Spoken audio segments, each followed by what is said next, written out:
အားလုံးပဲမင်္ဂလာညချမ်းလေးပ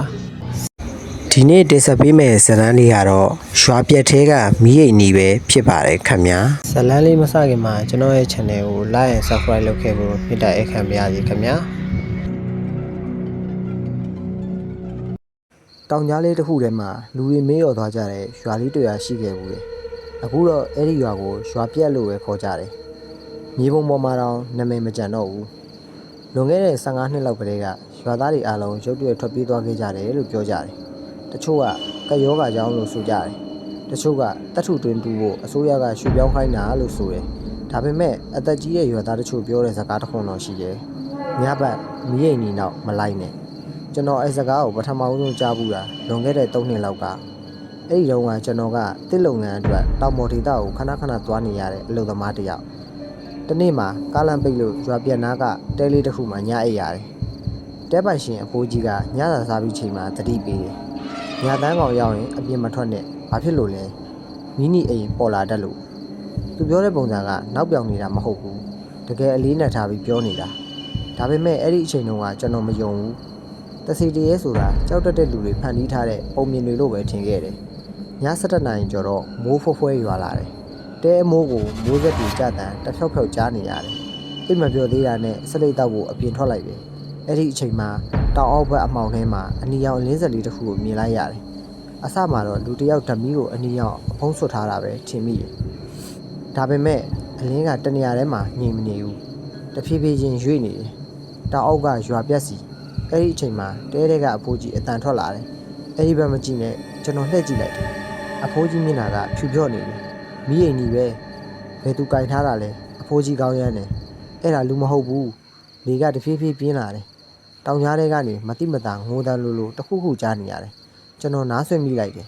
အဲ့ဒီအတန်ကလူတယောက်ငိုနေတယ်လို့မဟုတ်ဘူးမိန်းမတယောက်ရီနေရင်ငိုတယ်လို့အတန်မျိုးကြားရတာနဲ့ကျိုးရိုးတဲ့အထိအေးကနေဖြစ်သွားတယ်အနီရောင်မီးအိမ်ကတော့ရွာပြက်အလဲကိုရောက်သွားပြီးရုတ်တရက်ပျောက်ကွယ်သွားခဲ့တယ်နောက်တနေ့မနက်မှာကျွန်တော်တိလို့စိတ်ကိုမထိန်နိုင်တော့ဘူးရွာပြက်ထဲကိုတွားကြည့်ဖို့ဆုံးဖြတ်လိုက်တယ်အဲ့ဒီဆုံးဖြတ်ချက်ကကျွန်တော်ဘဝမှာအကြီးဆုံးအမှားတစ်ခုဖြစ်သွားမယ်ဆိုတာကိုတော့မသိခဲ့ဘူးရွာပြက်ထဲဝင်လာတဲ့အချိန်မှာပထမဆုံးတတိထားမိတာကတိတ်ဆိတ်မှုပုံမှန်တောထဲမှာဆိုရင်ပိုးကောင်တန်ငှက်တန်လေတိုက်တန်တခုခုတော့ကြားရတတ်တယ်ဒီနေရာမှာတော့ဘာအတန်မှမရှိဘူးအိမ်ဟောင်းတွေကတလုံးတစ်လုံးပြိုကျနေတယ်တချို့အိမ်တွေဆိုအမိုးတောင်မရှိတော့ဘူးတကားပေါက်တွေကအမှောင်ထဲကိုပါဇက်ဟာထားသလိုပွင့်နေကြတယ်ရွာလေလောက်ရောက်တော့မြေကြီးပေါ်မှာခြေရာတစ်ခုတွေ့လိုက်တယ်အစ်စ်လိုပဲမိုးရွာထားတာမကြသေးဘူးဒါပေမဲ့ခြေရာကထင်းထင်းရှားရှားကြံနေတယ်လူတယောက်ရဲ့ခြေရာမဟုတ်ဘူးခြေပေါ်ကရှည်လွန်းနေတယ်လက်ချောင်းလိုအမှတ်တွေကလည်းပုံမှန်ထက်ပိုရှည်နေတယ်အဲ့ဒီခြေရာတွေကရွာအလယ်ကအင်ကြီးတစ်လုံးစီကိုဥတည်နေတယ်ကျွန်တော်မသွားသင့်ဘူးလို့စိတ်ထဲမှာခံစားမိတယ်ဒါပေမဲ့ခြေထောက်တွေကအလိုလိုရှေ့ဆက်သွားနေမိတယ်အင်ကြီးရှေ့ရောက်တော့တကားကတဝက်ပွင့်နေတယ်အထက်ကအမှောင်တို့ကထူးဆန်းနေတယ်နေအောင်ထိုးနေပေမဲ့အိမ်ထဲကိုမဝင်သလိုကျွန်တော်ဓမီဖွင့်ပြီးဝင်လိုက်တယ်အိမ်ထဲမှာဖုံတွေထူထပ်နေတယ်ဒါပေမဲ့ကျမ်းမြေတစ်လျှောက်လက်တလောလျှောက်ထားတဲ့ခြေရာတွေရှိနေတယ်အဲ့ဒီခြေရာတွေကိုလိုက်ကြည့်ရင်အနောက်ခန်းထဲရောက်သွားတယ်အခန်းတောက်မှာတစ်သားပခတ်အဟောင်းလေးတစ်လုံးရှိနေတယ်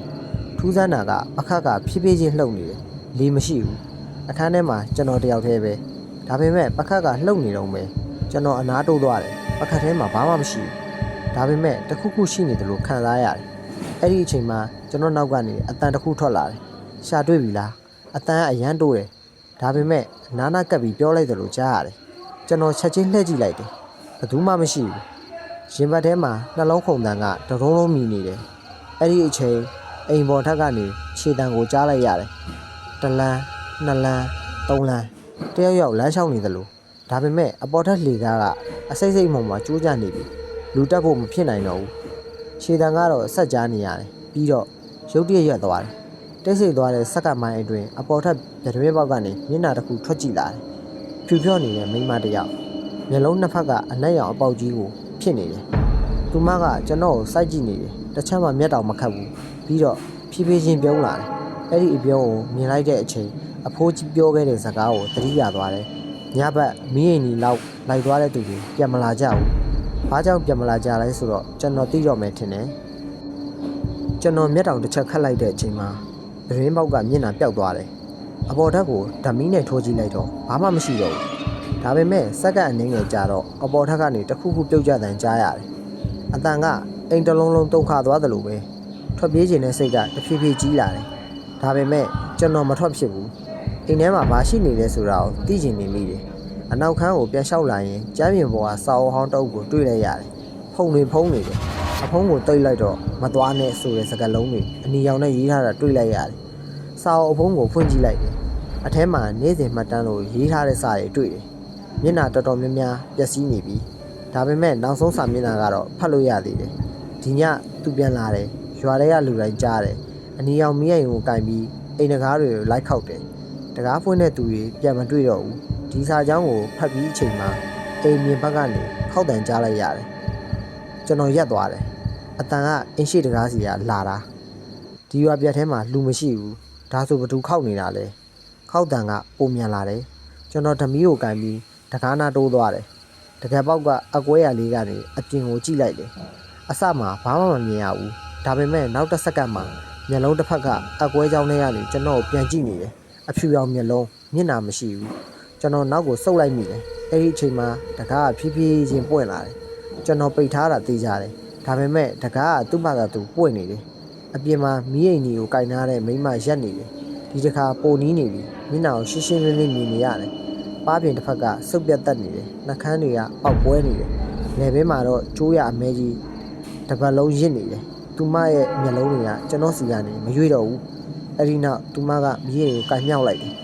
မီးရောင်ကကျွန်တော်မျက်နှာပေါ်ကျလာတဲ့အချိန်မှာကျွန်တော်မြင်လိုက်ရတယ်သူမရဲ့နောက်မှာလူတွေအများကြီးရက်နေကြတယ်အမျိုးသားတွေအမျိုးသမီးတွေခလေးတွေအားလုံးရဲ့မျက်နှာတွေကဖြူဖြော့နေတယ်တယောက်ချင်းစီကမျက်လုံးမရှိဘူး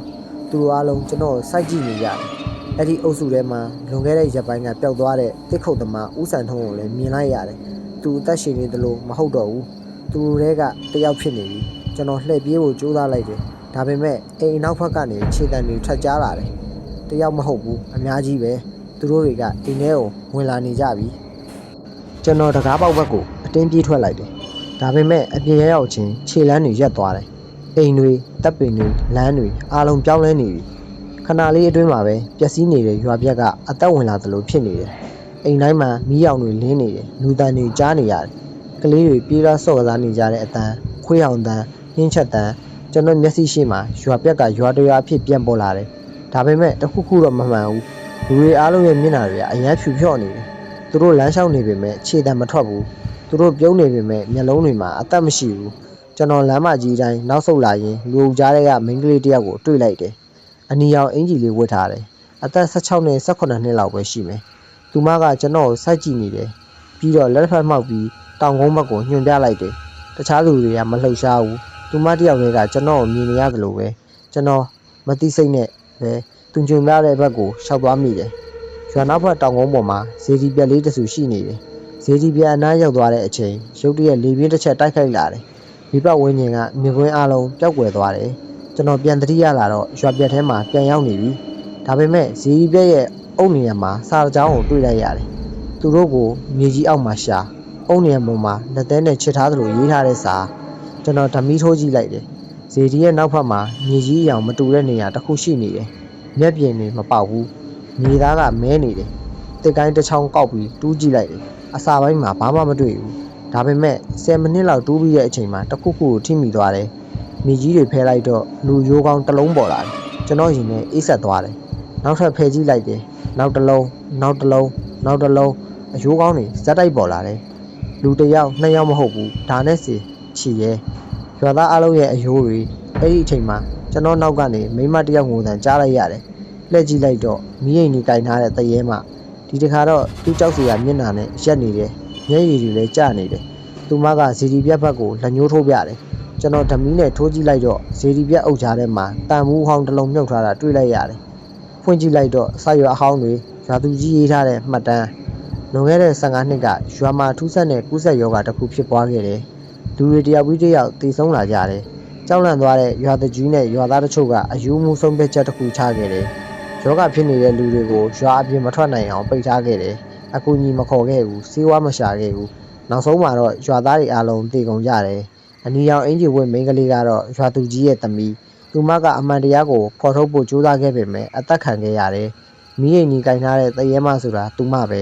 နှစ်ပေါင်းများစွာအမှန်တရားကိုတည့်ရောက်သိအောင်စောင့်နေခဲ့တာစာရီဖတ်ပြီးရဲ့အချိန်မှာကျွန်တော်နားထဲမှာအတန်တစ်ခုကြားလိုက်ရတယ်ကျေးဇူးတင်ပါတယ်အလွန်တုံးညွန့်တဲ့အတန်ပဲမောကြည့်လိုက်တော့မီးအိမ်ကြီးရဲ့အလင်းရောင်တဖြည်းဖြည်းမှိတ်လာနေတယ်သူမရဲ့ခန္ဓာကိုယ်ကလည်းမီးကုံးမွေ့လိုပျော့ဝင်နေတယ်သူမမျက်နှာမှာပထမအဦးဆုံးအကြိမ်အပြုံးတစ်ခုပေါ်လာတယ်ပြီးတော့လာရအောင်မှာတဖြည်းဖြည်းပြောက်ကွယ်သွားခဲ့တယ်